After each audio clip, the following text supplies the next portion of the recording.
Alors, quand on pense au théâtre et au cinéma, on pense d'abord aux similitudes entre ces deux arts du spectacle, hein. Dans les deux cas, on trouve des acteurs qui jouent un rôle, des dialogues mis en scène, des décors, un public qui assiste à un spectacle. Et à l'université Paul Valéry Montpellier 3, hein, un même département réunit d'ailleurs les spécialistes de cinéma et ceux de théâtre.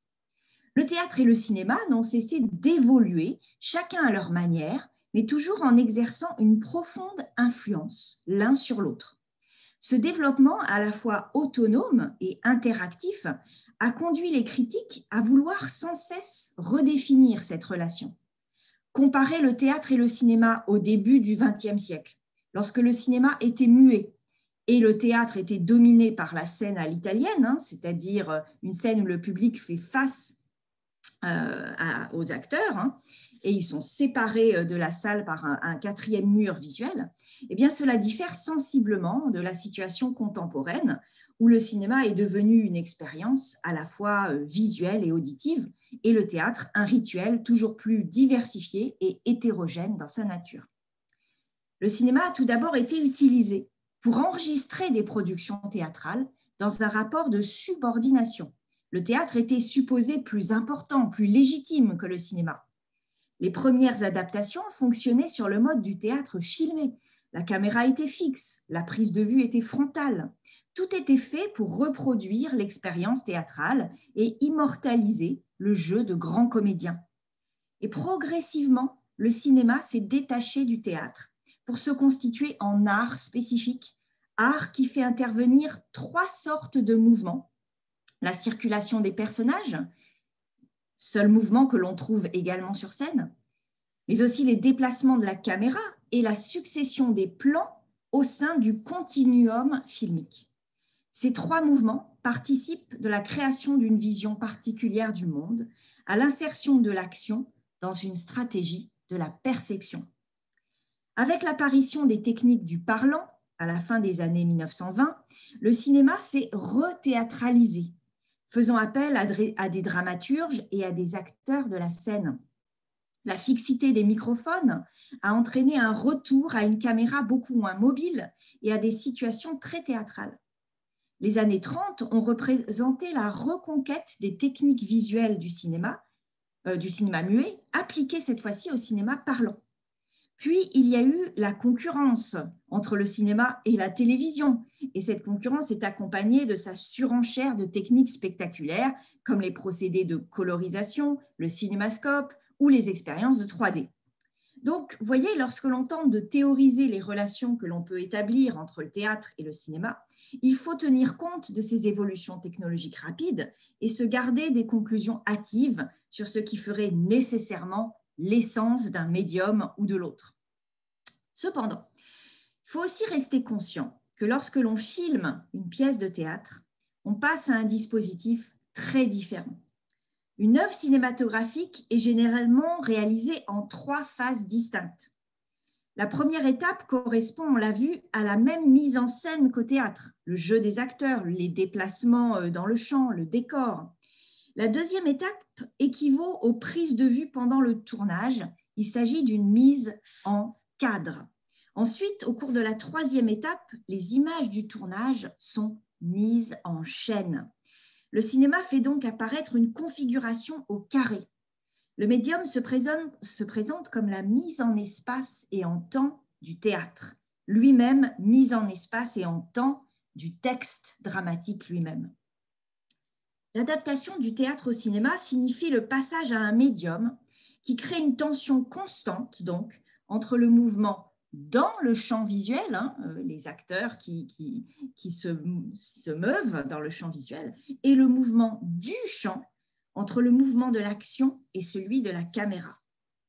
Selon le théoricien du cinéma André Gaudreault, seule la troisième étape, hein, celle du montage, cette mise en chaîne, serait à l'origine d'une narration au cinéma.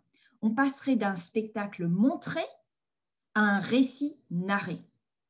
Cette théorie, qui pose le montage comme source narrative, a des fondements historiques. Avant l'arrivée du réalisateur David Griffith, vers 1908, alors que le cinéma en était encore à ses balbutiements, hein, la narration était orale. Vous le savez, les images d'un film en projection étaient accompagnées du discours d'un bonimenteur. La disparition de ce bonimenteur est concomitante à l'introduction du montage filmique, qui est venu ajouter une narration visuelle, s'intégrant à la bande image et supprimant par la même occasion le besoin d'une narration orale. Plus besoin d'un bonimenteur. Le narrateur, d'abord hors champ, a été donc absorbé par l'image. Christian Metz écrit dans son ouvrage de 1977, Langage et cinéma, que, je le cite, « C'est au montage que le film doit d'être autre chose qu'une simple reproduction de tel ou tel spectacle préexistant. » Le montage implique une instance organisatrice dont l'activité est nécessairement postérieure et extérieure à l'événement filmé. Au contraire du théâtre, où la plupart du temps le public doit organiser sa propre vision des choses et des événements, ce narrateur cinématographique dirige le regard. En se focalisant tour à tour sur tel objet, tel personnage, telle action, le cinéma modèle l'espace à volonté et organise la succession des événements dans le temps.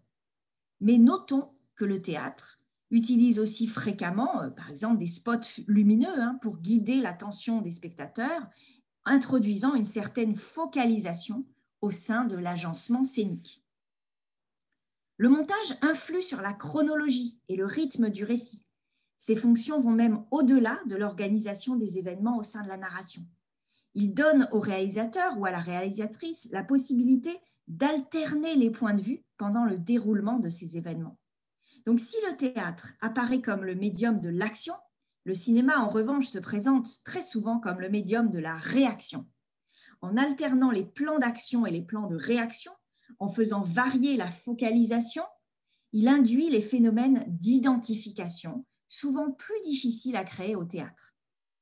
L'échelle des plans, permise par le cinéma, est également cruciale. Alors que le plan d'ensemble est proche de la perspective théâtrale, le gros plan nous entraîne dans un espace inconnu sur la scène, à moins que des dispositifs vidéo accompagnent la représentation théâtrale. Cette grande proximité permise par la caméra est un élément essentiel au degré d'attention que le public porte à tel ou tel personnage. Le gros plan souligne l'expression du visage, vient marquer la fonction dramatique de ce visage au sein de l'histoire. Il intensifie les phénomènes d'identification en créant un tête-à-tête émotionnel avec l'acteur ou l'actrice. En dévoilant progressivement les personnages, les décors, l'action, les effets de caméra ajoutent une dimension temporelle à l'espace. On explore l'espace avec le mouvement de caméra. Contrairement au théâtre où l'espace scénique peut être généralement perçu dans sa globalité à tout moment, le cinéma peut révéler peu à peu les éléments qui constituent l'action. Nous passons d'une globalité spatiale à une fragmentation de l'espace dans le temps. Et ce dévoilement progressif apporte cette dimension temporelle. Le mouvement de la caméra donne un parcours de lecture, impose un regard au public. Le théâtre semble porter à établir une distance critique entre le public et la représentation. Selon Christian Metz, je le cite, « C'est parce que le théâtre est trop réel que les fictions théâtrales ne donnent qu'une faible impression de réalité. » Fin de citation. L'acteur est présent en même temps et dans le même espace que le spectateur. L'acteur donne son consentement pour être observé et le spectateur peut être vu par ce même acteur. Pour marquer la différence et la distance entre les personnes présentes en chair et en os dans le même espace, le théâtre a recours à des conventions. Les personnages peuvent appartenir à des types codifiés et tout objet est à la fois signifié et signifiant, pouvant même changer de fonction au cours de la pièce. Un siège peut être utilisé comme une simple chaise au cours d'une scène, puis devenir un trône au cours d'une autre, représentant alors pouvoir et monarchie. L'objet est ainsi, au théâtre, sémiotisé. Sa signification dépasse la simple fonction utilitaire.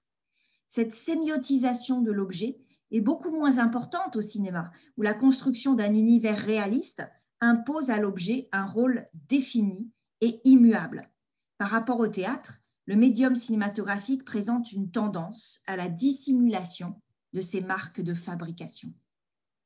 Même si le public perçoit les images filmiques comme un spectacle se déroulant au présent et même en direct, le cinéma, le film, est un événement enregistré que l'on expérimente en différé. L'acteur a joué au présent lors du tournage et à chaque présentation du film, ce présent passé fonctionne à nouveau au présent. Le spectacle cinématographique se déroule à la fois à distance et dans l'absence. Il s'oppose ainsi fondamentalement au théâtre, qui offre le corps de l'acteur dans le même espace, le même temps que celui du public. Roland Barthes a souligné cette spécificité de l'art théâtral. Je le cite. « La fonction érotique du théâtre n'est pas accessoire, parce que lui seul, de tous les arts figuratifs, donne le corps et non la représentation du corps. Le corps de théâtre est à la fois contingent et essentiel. Essentiel car vous ne pouvez le posséder. Contingent, vous le pourriez, car il vous suffirait d'être fou un moment, ce qui est en votre pouvoir, pour sauter sur la scène et toucher ce que vous désirez. » Fin de citation. Or, même si le public de cinéma devenait fou un moment, comme le dit Barthes, il ne pourrait toucher le corps de l'acteur, car ce corps est devenu spectral, il est devenu une ombre. L'écran crée une séparation absolue entre le film et j'ai oublié, voilà. Ça, c'est le premier plan de Citizen Kane, bien sûr, hein. Ce non-franchissement de la barrière. On ne peut plus passer de l'autre côté. L'écran crée cette séparation absolue entre le film et le public dans la salle. La présence des acteurs étant seulement fantomatique, la perception de ces derniers comme des personnages de fiction est alors facilitée pour le spectateur qui n'a plus à faire d'efforts pour abstraire ces corps. Par cette absence corporelle des acteurs, le cinéma encourage une certaine forme de voyeurisme. Le spectateur peut en effet contempler l'action sans pour autant être vu lui-même. Ce dispositif serait à l'origine d'un vieux réflexe du cinéma classique, interdire à l'acteur de regarder la caméra afin d'encourager la création d'un univers réaliste.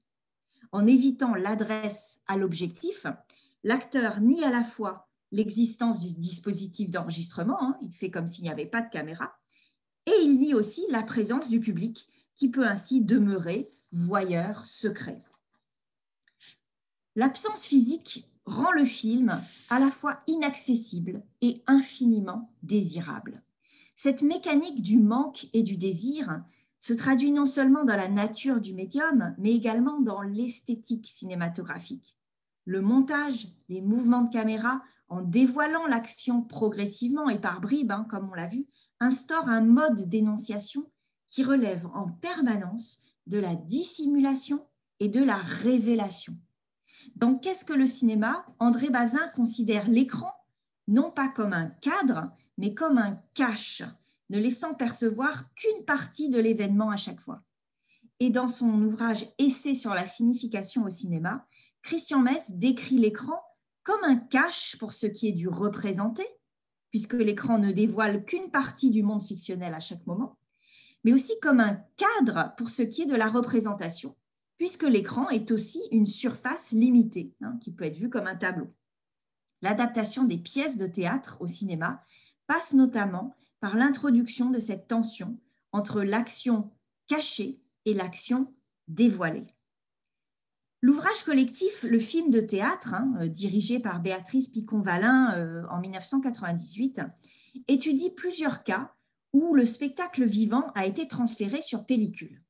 Ces exemples sont révélateurs de la manière avec laquelle le second niveau de mise en scène, celle de la télévision ou du cinéma, ainsi que la virtualité même du nouveau médium, viennent modifier la corporalité, l'aspect éphémère de la représentation théâtrale et l'ancrage dans le présent du spectacle d'origine.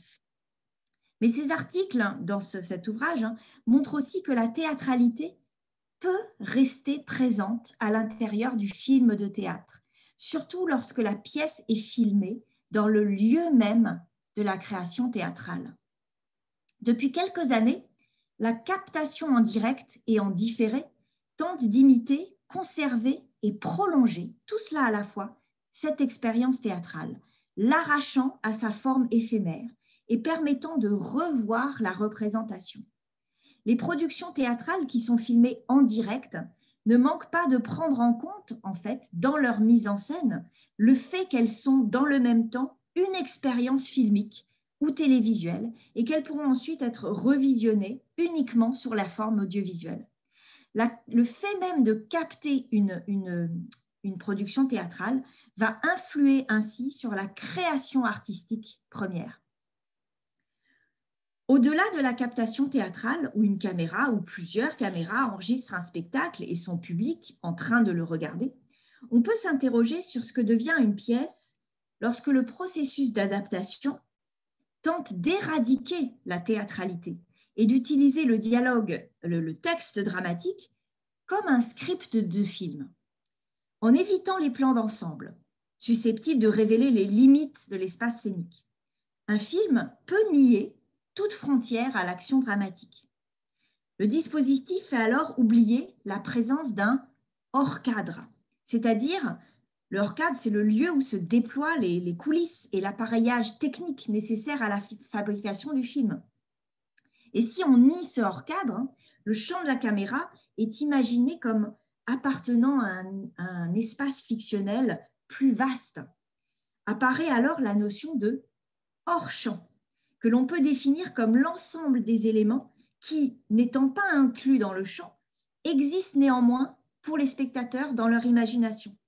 Cette notion de hors-champ au cinéma, c'est-à-dire pouvoir imaginer ce qui est au-delà du champ, remplace alors la notion de coulisses au théâtre et, contrairement à cette notion de coulisses théâtrales, prolonge l'espace de la représentation dans l'imaginaire du spectateur. Si le hors-champ reste invisible pour le public, il existe tout de même dans son imagination comme faisant partie intégrante de la diégèse, de l'univers fictif. Ce genre d'adaptation encourage ainsi l'élaboration d'une diégèse réaliste, dans ce monde fictif réaliste dont l'illusion n'est pas dénoncée. En 1969, lorsque le metteur en scène Tony Richardson choisit de filmer sa production théâtrale de Hamlet, il décide de tourner la majorité des scènes dans le théâtre même où a eu lieu la production. C'était le Roundhouse Theatre à Londres. Mais son adaptation ne ressemble pas du tout à du théâtre filmé, car elle est entièrement construite sur le montage de plans rapprochés qui nient l'espace scénique. En fait, on oublie totalement qu'on est dans un théâtre et on a l'impression qu'ils ont tourné en studio. Et en ne dévoilant pas le fait qu'il y a une limite à la scène, on crée une diégèse très réaliste. L'adaptation de Henri V, réalisée en 1944 par Laurence Olivier, alterne quant à elle entre une mise en scène théâtrale, une mise en scène stylisée et une mise en scène très réaliste. Cette alternance entre les différents styles produit un commentaire à la fois sur le médium pour lequel la pièce a été écrite, le théâtre, et sur celui pour lequel elle a été adaptée, le cinéma. Le film s'ouvre en fait sur la scène du Globe Theatre à l'époque de Shakespeare. Et l'expérience centrifuge du cinéma ne commence que lorsque le personnage du chœur évoque le départ de l'armée anglaise vers les terres françaises. La caméra s'évade alors du théâtre en se rapprochant sur le décor, sur le rideau qui est peint, et en se rapprochant, en zoomant sur le rideau peint, on va commencer à se dégager de la scène théâtrale et on arrive dans des décors, mais qui demeurent très stylisés, loin du réalisme cinématographique habituel. Les décors aux perspectives déformées, inspirés des enluminures moyenâgeuses, signalent l'artifice de ces décors, comme si on était toujours au théâtre, même si on ne voyait plus la scène. Seule la bataille d'Azincourt, à la fin du film, filmée en extérieur dans les jardins de Powerscourt en Irlande, plonge le spectateur dans un réalisme dont l'illusion n'est plus dénoncée. Le film est alors travaillé pour donner l'impression d'un univers naturel. L'histoire paraît se raconter elle-même. Un film peut également tenter de révéler sa fabrication, son illusion, par des adresses à la caméra, constructions réflexives qui reproduisent la convention théâtrale de l'aparté, où l'acteur brise le 4e mur en parlant au public. Rendre les spectateurs conscients de la caméra revient à battre en brèche l'idéologie hollywoodienne. On l'a vu, cette dernière vise à cacher l'acte d'énonciation en imposant à l'acteur ou à l'actrice de ne jamais regarder la caméra, afin de créer un univers réaliste et d'occulter le mécanisme de création artistique. L'acteur est censé captiver le public, non l'interpeller. Mais lorsque le personnage regarde le public droit dans les yeux et s'adresse directement à lui, il provoque un petit choc. Il force un public qui avait peut-être un peu oublié qu'il regardait un film à réaliser la présence d'un artifice, la caméra. L'expérience centrifuge du cinéma s'assimile alors de nouveau à l'expérience centripète du théâtre. Le spectateur est interpellé, c'est-à-dire constitué en sujet. Le regard à la caméra introduit un retournement qui, selon Christian Metz, désinnocente le dispositif et le souligne d'un gros trait à l'envers. Les films shakespeariens réalisés sur le mode hollywoodien, comme ce Richard III de 95, limitent généralement cette technique aux méchants. En fait, seuls les personnages liés à l'enfer, comme Richard ou Iago dans Othello, sont autorisés à bousculer la convention cinématographique et à faire participer directement le public à leur machination. L'idéologie hollywoodienne est donc protégée puisque la transgression de la forme ne fait qu'accompagner une transgression de l'histoire. L'esthétique classique n'est remise en cause que par un personnage qui se situe lui-même à la marge. Nous pouvons nous demander si le méta-cinéma peut égaler le méta-théâtre dans sa dénonciation de l'illusion et dans son brouillage de la frontière entre la scène et le public. Parce que, quoi que puisse faire un réalisateur ou une réalisatrice, l'acteur sur l'écran et le public dans la salle sont voués à rester séparés. Un exemple, à la fin de Prosperous Books de 1991, une adaptation de la pièce La Tempête, le réalisateur Peter Greenaway filme le personnage d'Ariel en train de courir face à la caméra, puis de sauter vers le haut de l'écran pour disparaître dans le hors-champ. Pour s'échapper des limites de son écran prison, il ne peut jamais véritablement atteindre le public. La frontière entre réalité et fiction est impossible à troubler totalement. Le métacinéma vient toujours se heurter à l'irréalité primordiale du médium, à la séparation étanche des espaces. Selon Metz encore, je cite, « Il vient toujours un moment où le film ne peut plus révéler ses conditions de naissance. Même si un réalisateur filme la caméra, il ne révèle pas l'acte de ce filmage. » Fin de citation. Par conséquent, il serait impropre d'instaurer une distinction entre les films de théâtre qui dénonceraient les conditions de leur création et ceux qui entretiendraient constamment l'illusion. Il existe simplement des films plus ou moins complices de cette illusion, dont la réalisation est plus ou moins destinée à nous faire oublier les origines de sa fabrication. Mais alors, qu'entend-on par film de théâtre exactement ? Bien que les frontières soient très poreuses en ce domaine, se dégagent 4 catégories principales. Première catégorie, des adaptations qui utilisent le texte d'une pièce, mais lui font subir des transformations plus ou moins importantes, des coupes, des changements de l'ordre des scènes, des importations de répliques d'une autre pièce, etc. Deuxième catégorie, des adaptations plus ou moins libres qui vont utiliser cette fois-ci une traduction du texte et qui vont parfois opérer des changements drastiques en termes de personnages. Des personnages féminins peuvent se transformer en personnages masculins. Par exemple, dans Ran, Akira Kurosawa adapte le roi Lear en transformant les 3 filles en 3 fils. Troisième catégorie, des films dont la trame s'inspire de l'intrigue d'une pièce, mais qui n'utilisent plus le texte lui-même. Et quatrième catégorie, des films où les personnages jouent, mettent en scène ou bien enseignent une pièce. On assiste alors à des histoires en miroir, où ce qui se joue sur scène peut se refléter dans l'intrigue principale du film. Et c'est un peu à tout cela que nous allons réfléchir toutes et tous ensemble aujourd'hui. Et je vous souhaite donc une très bonne demi-journée d'échange et de réflexion autour des relations entre la scène et l'écran. Merci beaucoup.